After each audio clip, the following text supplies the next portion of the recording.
এখান থেকে এর মাঝখান অব্দি দিয়ে দাও, এটা করে দাও। আচ্ছা, মনে রাখবে তীর চিহ্নের এই দিকে সবসময় বস্তু, এদিকে সবসময় প্রতিবিম্ব।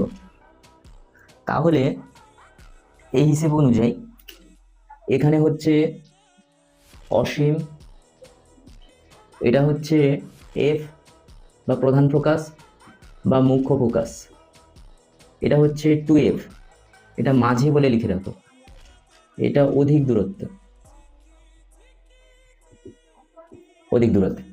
তাহলে সবসময় মনে রাখবে যত মুখ্য ফোকাস এফ এর মাঝখানে যেগুলো হবে, মানে এদের মাঝখানে, সেগুলার ক্ষেত্রে ক্ষুদ্রাকৃতি হবে, ক্ষুদ্রাকৃতি হবে, আকারে ছোট হবে। 2F এর ক্ষেত্রে সমান হবে, এই দুটোর ক্ষেত্রে প্রতিবিম্বটা কেমন হবে?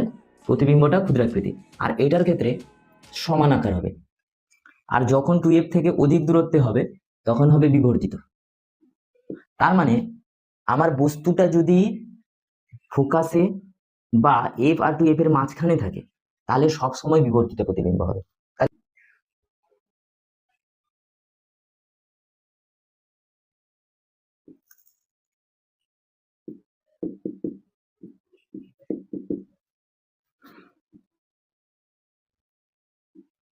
সবসময় এরকম ছবির ক্ষেত্রে মনে রাখবে একটা মাথা থেকে সোজা যায় আর একটা আলোক কেন্দ্র, এটা হচ্ছে আলোক কেন্দ্র, এটা এল, এল ড্যাশ, এটা ও।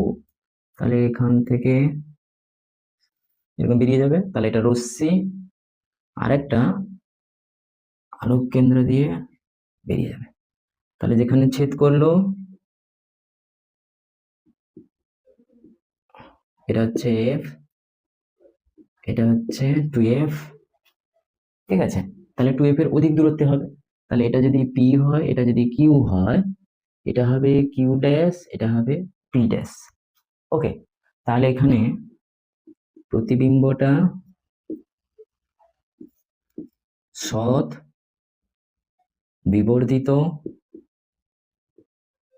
আর কি হয়েছে? 2F এর অধিক দূরত্বে, 2F এর অধিক দূরত্বে অবস্থিত। 4-3